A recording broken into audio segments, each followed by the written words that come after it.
Hello, everyone. Welcome to another coffee chat session for my YouTube channel, Data Science with Sam. In today's session, I'm not going to talk about data science or any other technical topic in general. Rather, we'll discuss about a very unique issue called imposter syndrome that has become quite common in every professional field, including data science, actual science, or any other areas. To talk about this thing, I was joined by Stephan Mathys. He's a renowned speaker and author, also a fellow of Society of Actuaries. Stephan, welcome to the session. I'm very Thank, glad to have you here to talk about this interesting topic. thank you, Sam. And in fact, you said we're going to talk about imposter syndrome, and it reared up as soon as you said the words "renowned" about me, because that's not really how I think about myself. And I guess that's ultimately the essence of imposter syndrome: is that other people see you better than you see yourself. Maybe would that be a way to think about it? Yeah, I think that's a really good way, a good segue to start the discussion then. Cool.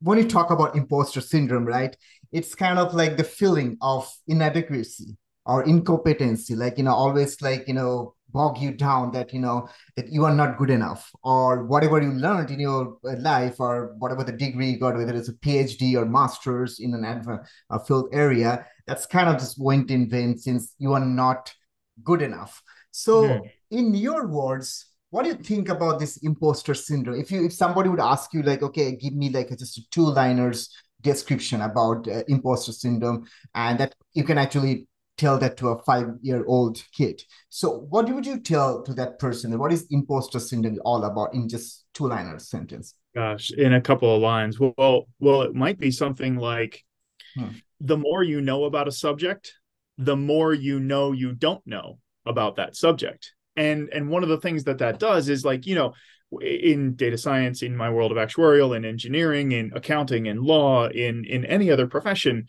you're going to go through this progression where you don't know anything at all. And then you're going to learn some elements of that profession, and you're going to learn some techniques, and you're going to be like, okay, that's cool.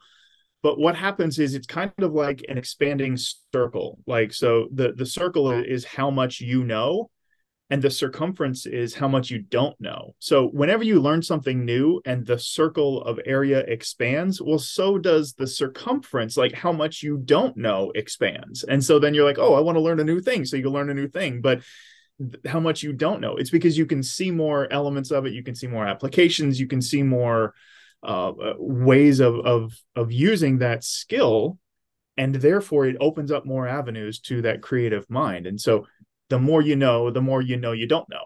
That might be I that might think be it. that's a really great analogy. The more you know, more you think you don't know anything, right? Yeah. Because especially we are literally living in a fast-paced environment. We are literally Mhm. living in an era of technological revolution.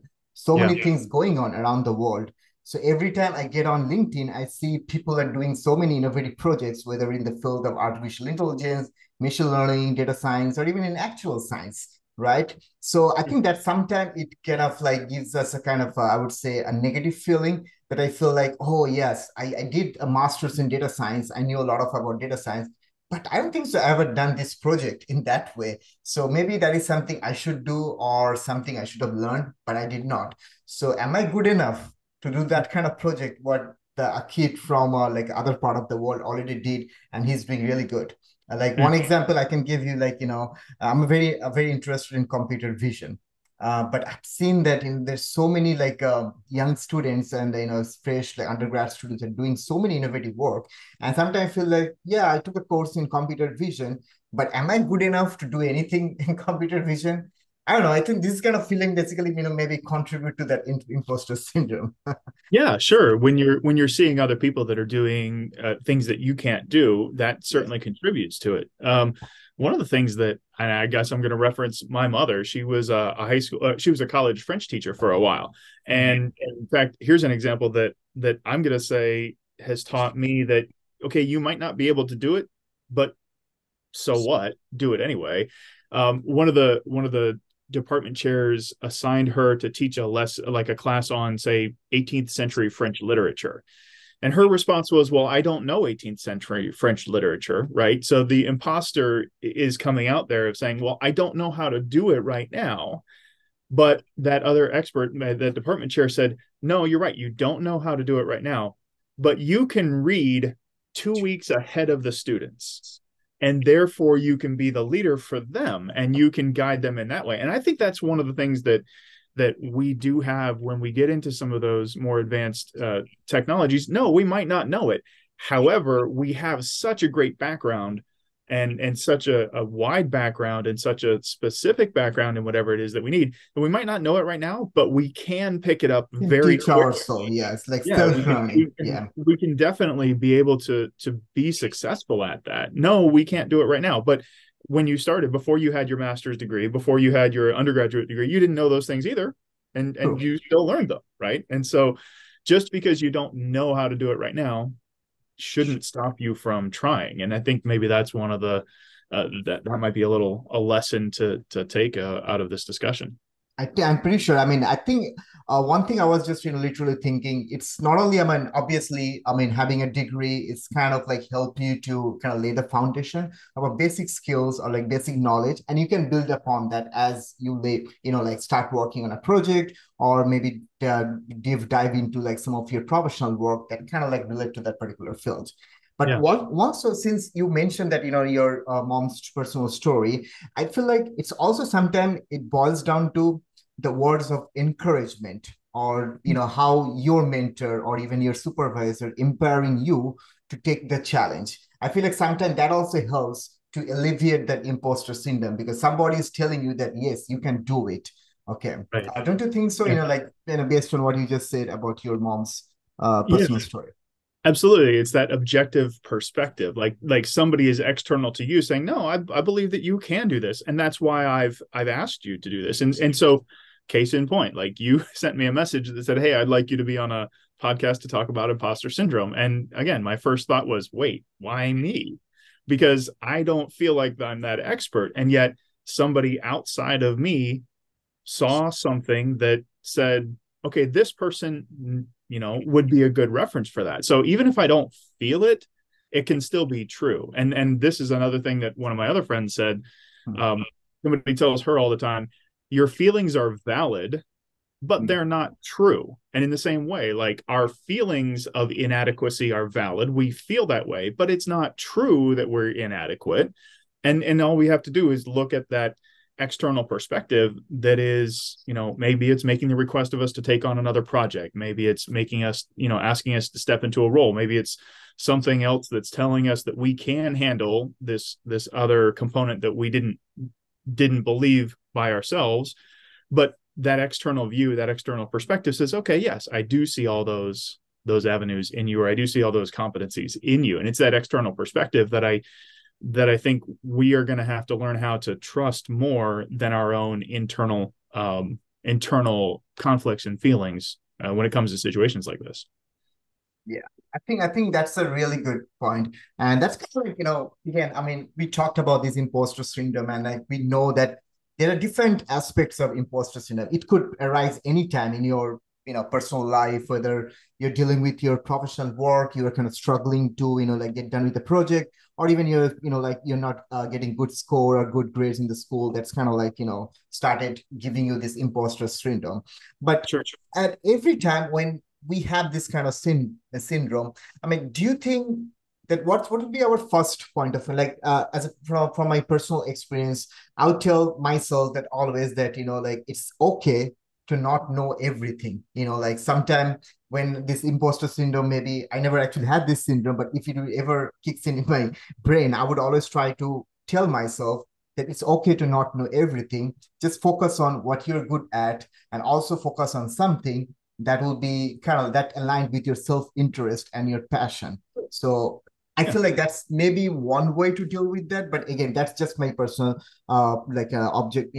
perspective on this. So what do you think about that, Stephan? Do you think this would be a good segue to deal with this imposter syndrome, just to kind of self-motivate yourself by asking this question? And Sure. Yeah, that self-motivation is going to be a valid way to deal with it. I think one of the challenges is recognizing if you actually are experiencing an imposter syndrome and you're capable, but you don't feel it, or if there really is a legitimate skills gap or an emotional capacity gap or a time capacity gap. Like, understanding that difference between what really is and what you feel is probably going to be important. Like the first step in solving a problem is correctly identifying the problem. And that's where, I think a lot of people just they believe that they don't have the skills, and that's like it's a false evaluation of their own ability, and so they believe they're over here,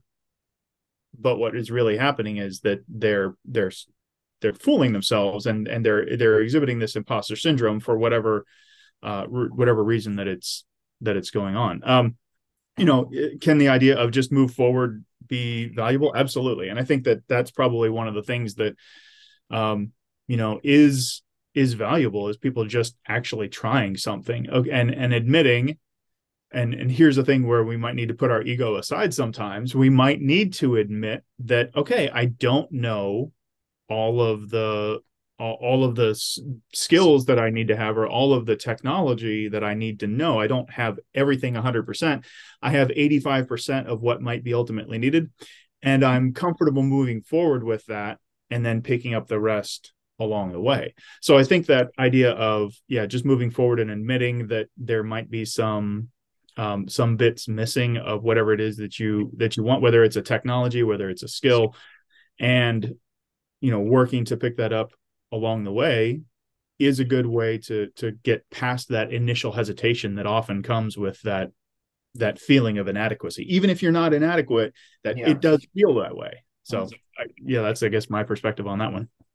No, I totally, I can kind of align that with my own personal perspective as well on this very generic topic, because it's so difficult sometimes for us to like self-motivate ourselves, just to question, just asking the question, like, okay, if you think I'm not good enough, then what is lacking? It's so easy to like, having that imposter syndrome, thinking about, okay, you're not good at, and just to like drop the ball and like, just get into that depression mode. But it's I think it takes that courage, all that motivation to get out of that area. And sometimes you need that external perspective, as you mentioned a few minutes back. You need somebody like, just do that pat on the back and say, hey, you can do it. Okay, so you have this enough skill set or experience to take care of this project, take over this project, even if some of the things are lacking, but you can self-learn, and you can actually get to that the bottom of this thing. But and sometimes like you don't get that external perspective, and in that case, I guess it depends on person to person. Some people are, they're like born capable to like self motivate them and get out of that dilemma or anxiety, and maybe push the limit to the next level. But some people, they won't be able to do that. They just kind of like bog down with this syndrome, and that literally ruin or affect their professional and personal career some point of time.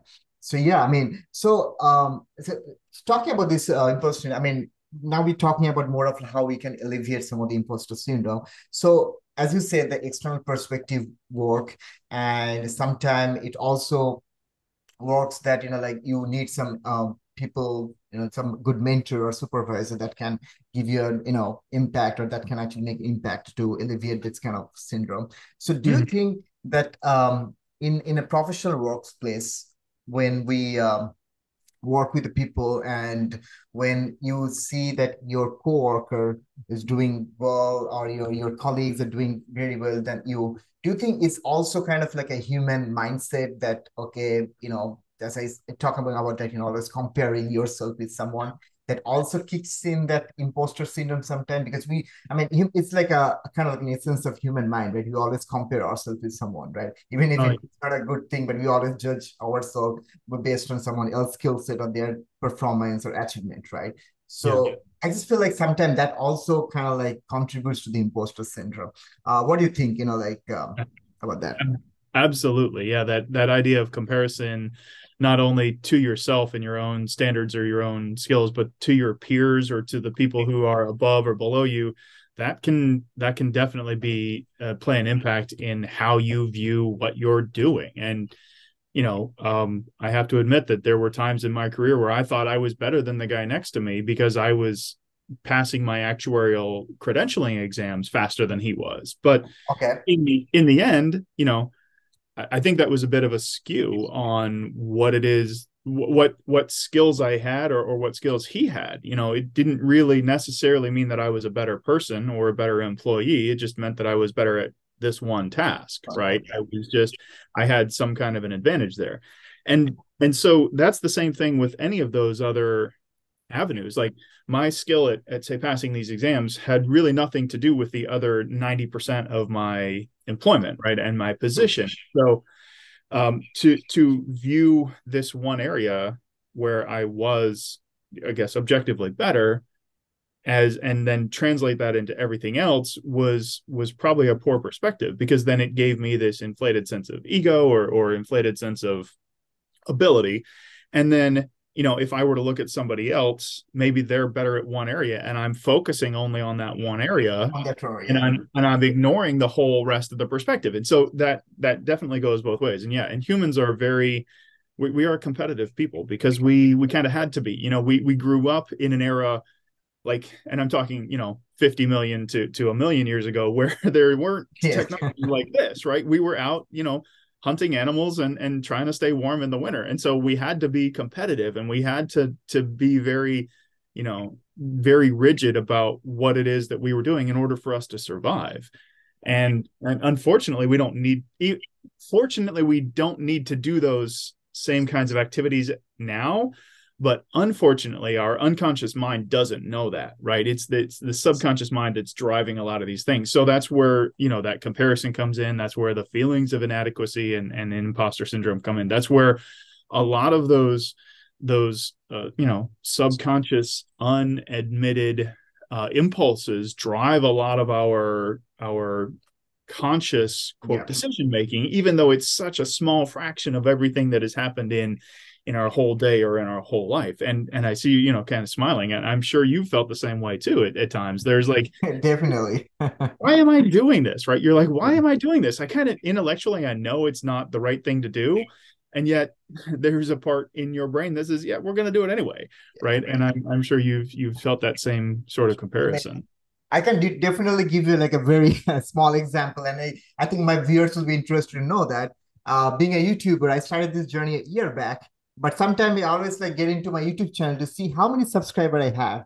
And sometimes when I look at some of the other people who actually have tons of subscribers than me, I feel like I feel some sort of like inadequacy or incompetency, like oh, maybe I'm not good enough. But I always forget the fact that that maybe the comparison are not on the basis of a perfect parameter, because the other YouTubers, they might have done a long journey. They actually came a long way to like get that subscriber. I just started for a year or so. So this is just like just example I'm giving, because I'm a human being. I'm also not perfect, and everybody has that feeling that because especially when it comes to social media, we all kind of like tend to focus on quantitative metrics than qualitative. Sometimes we always try to see that how many likes or comments we got on our post or something like that, and that also grow that that feeling of inadequacy and like feeling of not good enough. And sometimes that kind of goes into imposter syndrome.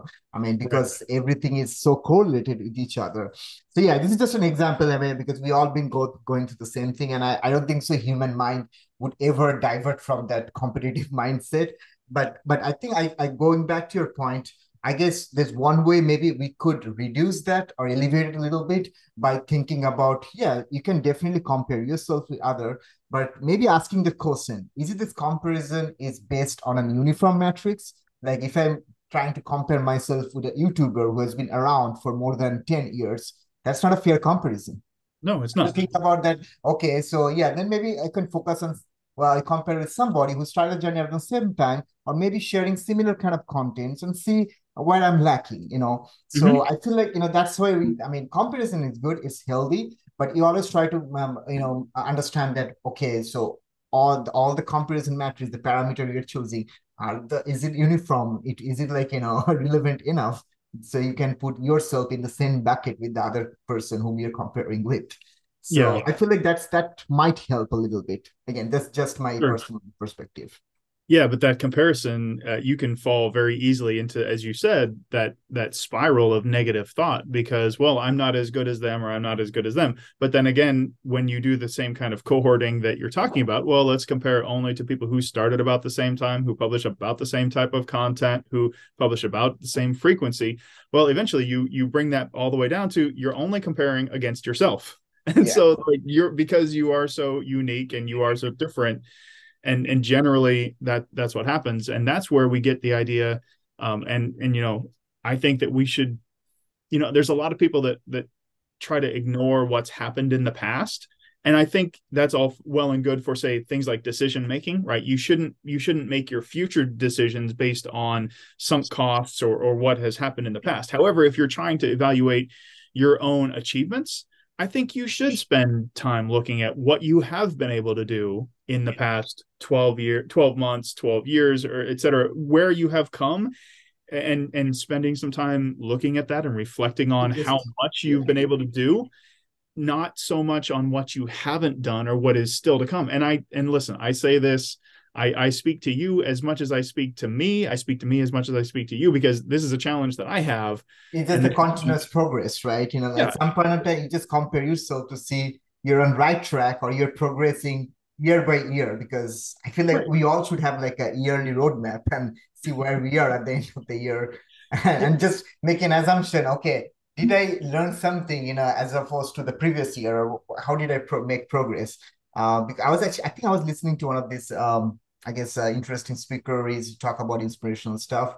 I think you're saying that, I mean, yeah, comparison is good, but sometimes you just have to compare yourself with what you have achieved and what you can do, and just create a roadmap. And that should be your parameter. So just make sure that you are improving yourself. You're kind of raising the bar year after year, month after month. So that should right. be the actual comparison that, every human should do in their life. But again, we are all competitive. We usually don't do that. But I think that's one way maybe we should start rethinking about how we can compare ourselves with our own achievement, other than just stuck in like comparing ourselves with somebody else, which is not even like relevant to the Yeah. context.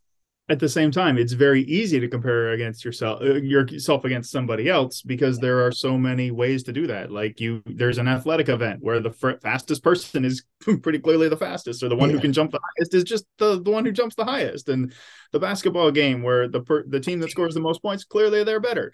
It's a yes, lot harder to do on some of those self-reflection metrics and self-reflection ideas. And so that's probably where, having some kind of a plan that you can check back against is going to be valuable. And I'll bring in, just another avenue of, like, personally, I have a habit of, or a hobby of doing some writing. I write some fiction and some other nonfiction. And so in the past, before, say, 2022, I didn't really have a plan. It was more, I'm just going to do a bunch of writing. And that's really hard to evaluate. Okay, what have I done? And am I making the progress that I really know that I want to make?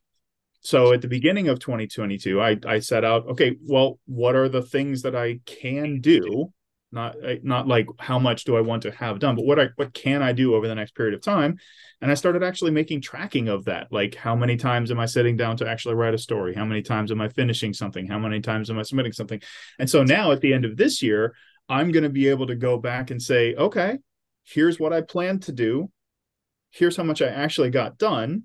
And no, it isn't all what I got done or what I planned, but I know how much I did. And I'm pretty proud of myself for that. yeah, And that, I think, is going to be one of the ways to help me work through some of that feeling like an imposter, because I get it in those other yeah. avenues too. It's not just in the professional world or when somebody invites me onto a podcast or to be a presenter on a conference session. So it's in all the areas, and having those things that you can, like, okay, at least have some kind of a stake in the ground that you can refer back to again later, gives you the opportunity to make that fair evaluation. Because if you're just looking at it yourself, you're going to be pretty unfair because you're unobjective, right? You Yeah, have the same exactly. feelings and they're clouding your thoughts and your ways of understanding. So yeah, having some things that, okay, I said, okay, I'm going to put out these different metrics and I'm not going to feel bad for not meeting them. And I'm not going to feel excessively good for beating them. I'm going to feel proud of having worked on them. That's a different way No, of I mean, approaching that's that. absolutely right, Stephen. I mean, like, it's like, I mean, I know it's so easy for us to kind of like self-criticize ourselves because, it's so easy way to like, to just thinking about the failures. But sometimes it's really, pivotal for us to like, just to sit down and think about what you achieved, irrespective of what is a small or big achievement. Just appreciate yourself for all the little achievements you've done. And Yeah. that's for all my viewers, like it doesn't matter what you did. It's the small stuff, like even you just get done with a project, or even you just run something, or even read an article, a book, or just complete a just small personal project, or even it's just going to a volunteer event or doing something for the community. Mhm. Always try to make sure that appreciate yourself for the all the little achievements, right? Yeah. And I think sometimes that will help. Like I think, as you said, Stephen, like you actually have a roadmap. Like the end of the year, you're gonna see what you achieved, and I'm pretty sure like some of the stuff will leave out, and that you're gonna work on in the next year. But you are going to actually like self applaud yourself for all the achievements you've done throughout the year.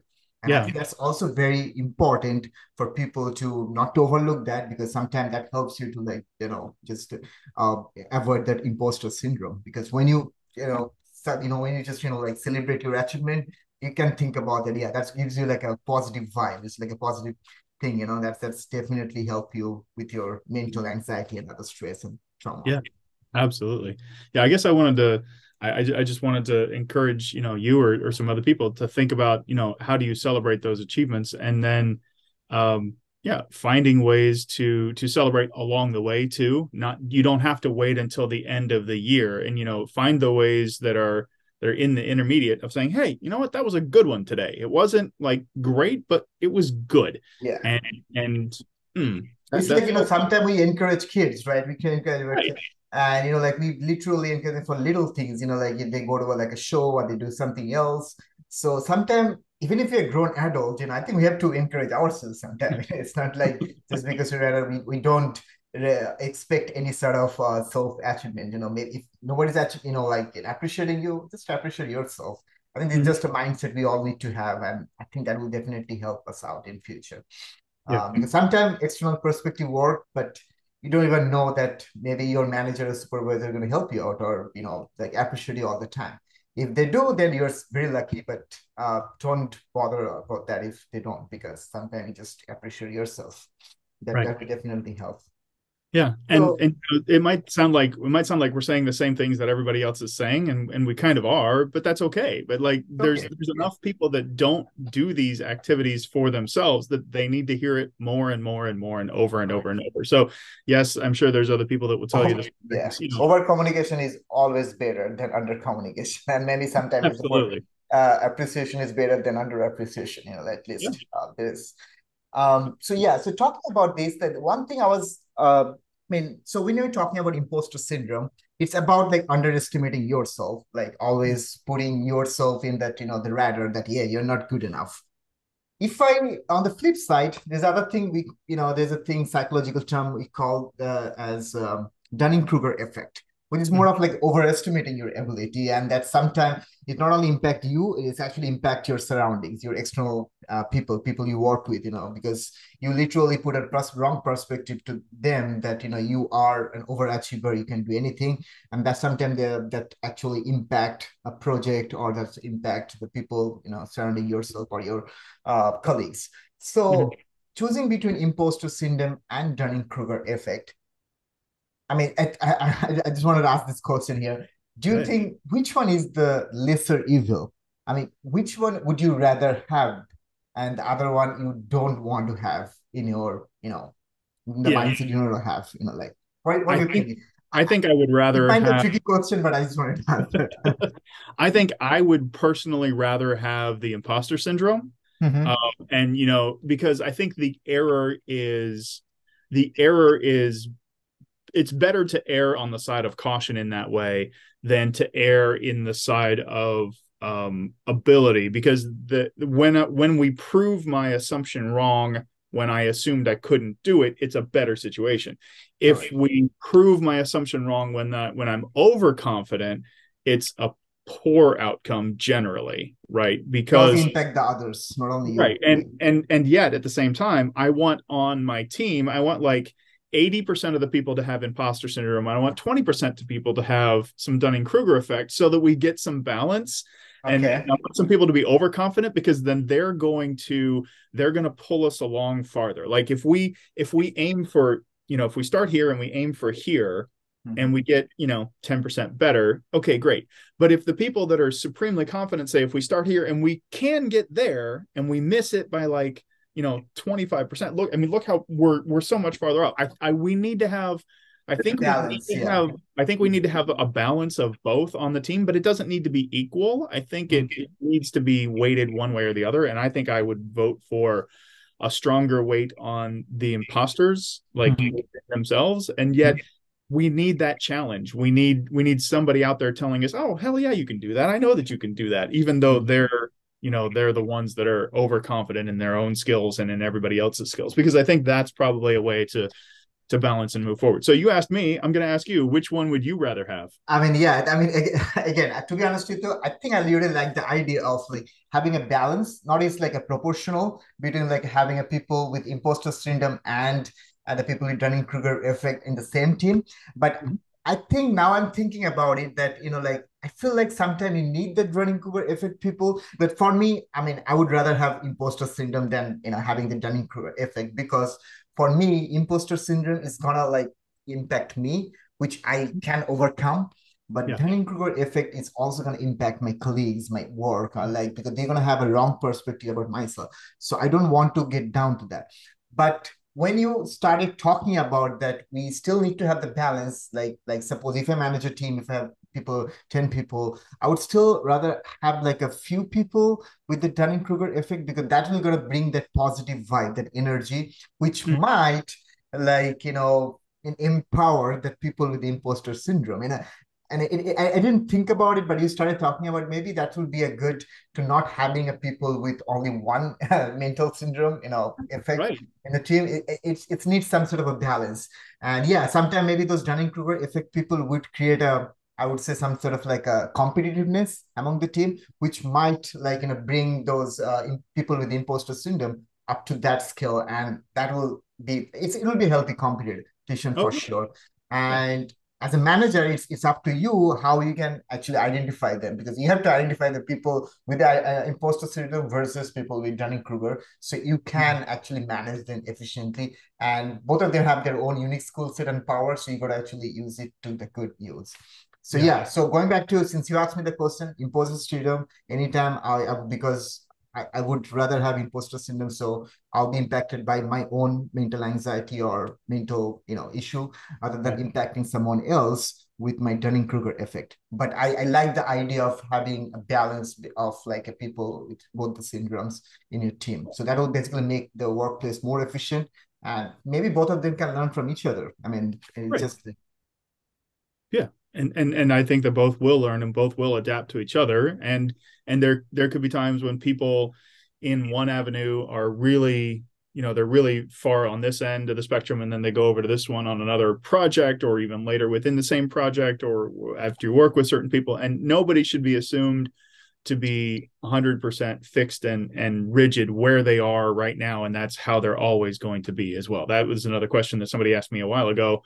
Do you think that um, some of these things that you're talking about, like your personality is basically fixed and unchangeable? And I guess my answer at that point was, I think it'd be rather ridiculous to assume that you can't pick up new skills. Even if you have a personality, you can modify how that personality expresses itself, or how you interact with other people. You can learn new skills all the time. And so just like, understanding imposter syndrome, Dunning-Kruger, these are all part of your emotional intelligence. Those are skills that you can work on and you can improve, if you're willing to put in some work, and if you're willing to get some feedback about that, and if you're willing to, make the time and put in the effort. yeah. No, I Good. mean, like, I think it's a great topic, and I'm pretty sure it's not the first time we're going to talk about it. And definitely, there'll be more sessions forthcoming when maybe we can bring more experts from the neuroscience or some other psychological area that can talk more about it and see their perspective as well. But this is a really great segue to start, because this imposter syndrome is kind of like a very important topic, and it's a kind of, I would say, a very burning issue that people are still, a lot of people still not having a better idea about this thing and what's this syndrome is all about, and there's a lot of like a speculation going on. I Yeah. hope this discussion would provide some sort of a clarification to my viewers and maybe outsiders that what is imposter syndrome and how you can, do some good work, or maybe how you can motivate yourself to alleviate some of this syndrome, and as opposed to also how you can manage people with the Dunning-Kruger effect in your team. So Yeah. yeah, I mean, so to sum up this thing, I mean, to my viewers, and obviously it's a great session, and thanks, Stephan. Would you like to talk a little bit about, or want to share any final tips to my viewers about how they can, work with this imposter syndrome, how they can actually cope up with this thing at workplace or even in their personal life? Yeah, I think one of the only thing that I would say that probably hasn't been said before is, we've talked about, recognizing it in yourself. We talked about spending time looking back and reflecting. I guess the only other thing that had popped into my mind before we started this session is to encourage others. I would encourage people to give others the opportunity to to be true, to be fair with you. Like, and if somebody says, hey, I think you did a great job on that presentation, if your immediate thought is, well, no, it wasn't, they're just lying about something, and you're feeling that imposter syndrome kick in, I would encourage you to give their perspective validity and say, no, they really did think it was a good presentation. And so, don't try to take away their power by immediately dismissing somebody else's opinion or judgment of you. And I think that that's one of the ways that people can work through this issue for themselves and think about, is this a real valid support of me, or is it something that I'm ignoring, or I'm trying to downplay because of my imposter syndrome? Yeah, that would be the only Yes. last thing that I would say. It's like giving recognition with proper validation, or like why you're recognizing that person, that person really deserve the recognition because they are good at it. Okay, they have Yeah. done some tremendous job, and they need some sort of like acknowledgement for that. So yeah, Mhm. sometimes I think it's not giving them the feeling that someone's recognition is pretty biased because they just like the person. It's Yeah. because they did a good work, they did a good presentation, or anything else that's definitely deserves some sort of like acknowledgement. Yeah. So yeah, I think that's a really good point. And so to sum it up, like I would say that obviously the external perspective matter. You need some sort of like encouragement from your surroundings, maybe from your manager or supervisor, or even in your family, maybe sometimes from your parents or your friends, that you are good enough. You can do a lot. I mean, you can push the mountain maybe, or at least you can try to push the mountain.